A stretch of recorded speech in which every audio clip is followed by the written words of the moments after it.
Hello, I'm Dr. Trevor from Coaches of Tech. I'd like to show you how to make a picture-in-picture video using OBS and PowerPoint. However, you don't have to use PowerPoint. You can use any other presentation software. The steps are going to be very similar because all I'm doing is putting my presentation on the screen and then I'm recording my screen.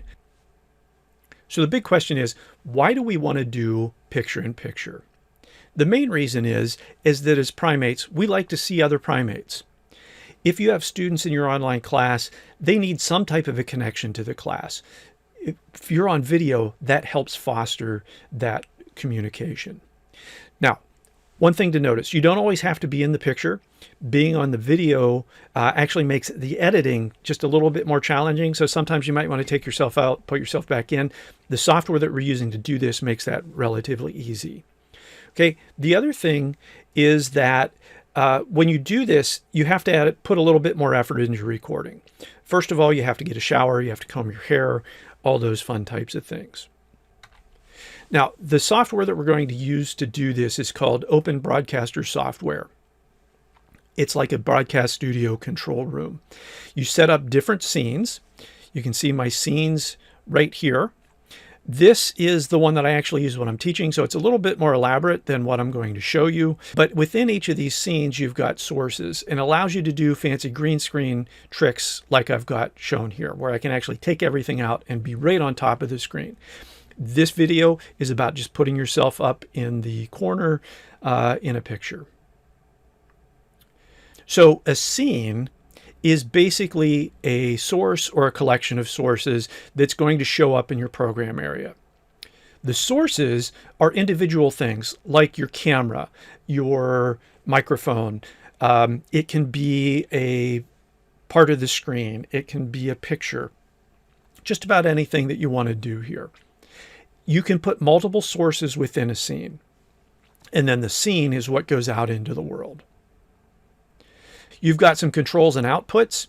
You want to put this in studio mode so that you can see those two things. You can actually do a recording from within OBS. I'm not doing that today. The main reason I'm not doing that today is because whenever you record OBS, recording OBS, it gets a little stuttery sometimes. So I'm using a program called Camtasia, but you can do it right all from within here. And in fact, let's bring OBS in here.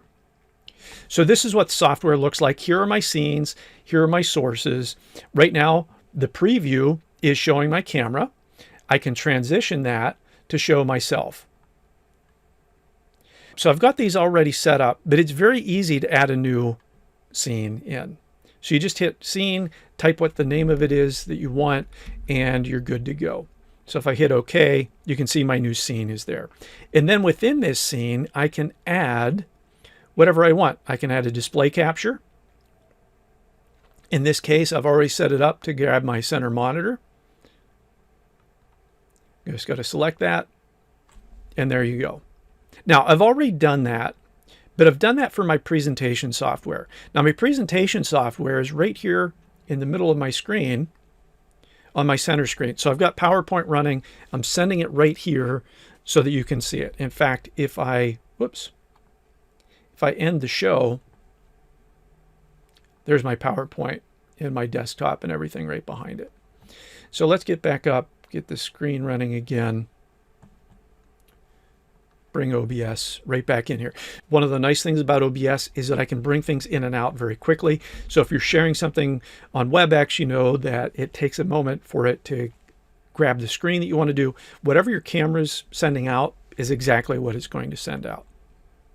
Okay. So my scenes, I've got my camera set up.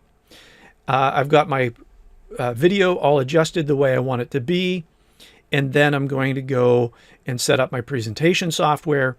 That's going to be, in my case, on the screen that's directly under my video camera. So it kind of looks like I'm looking at you. You may have noticed occasionally I look over this way because I've got another screen and it looks like I'm looking off into the world. Okay.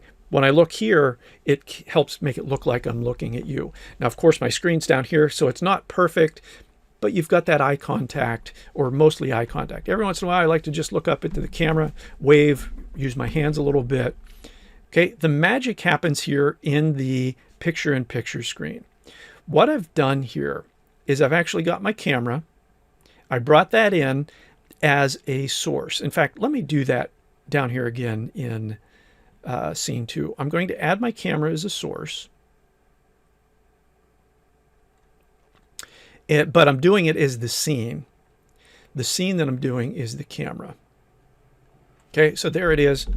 And now what I'm actually going to do is I'm going to hold down my Alt key and I'm going to adjust this.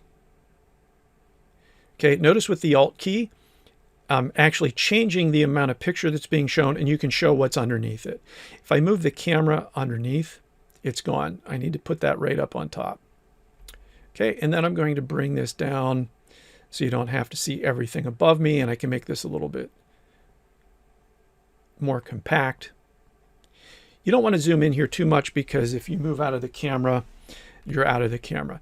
And if you switch, notice the one that has either the red dots around it or the red and solid red border is the one you're actually editing.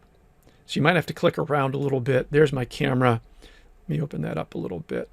Now, the last thing I want to do is I want to make this a little bit smaller so it doesn't cover up too much of my presentation, and then put that into place. Okay, so in review, the way you want to do this is you want to set up 3 screens. Each of these screens, each scene has a different piece in it. The scene that I call my camera only has my camera in it. The one that has my presentation software is the monitor that has my lecture notes actually in it. Picture in picture takes those 2 other scenes, puts them together, and makes a nice blend here that goes out into the world. Okay, so you can find the Open Broadcaster software here at obsproject.com. I have more information and kind of a step-by-step on my own website, Coaches of Tech, under Picture-in-Picture Videos for Teachers. And I got those pictures from Pexels, which is a nice place to grab royalty-free images to use in your lectures. So hopefully this information has been helpful. Go out and make a couple of videos and share them with your students. Good luck.